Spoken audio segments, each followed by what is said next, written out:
За една година над 9000 българи останаха инвалиди. България е в ежедневен трал. Децата ни умират, майките ни плачат, а ние караме, докато не дойде нашия ред. И след това няма връщане. Казахме ли си, че се обичаме? Простихме ли си? Крещяхме ли си? Мълчахме ли си, мислейки, че винаги има утре? Всичко, което имахме заедно, в миг се превърна в спомен.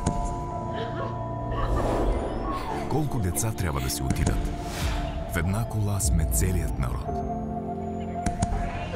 Нека да спрем с безразличието, безотговорността, беззаконието.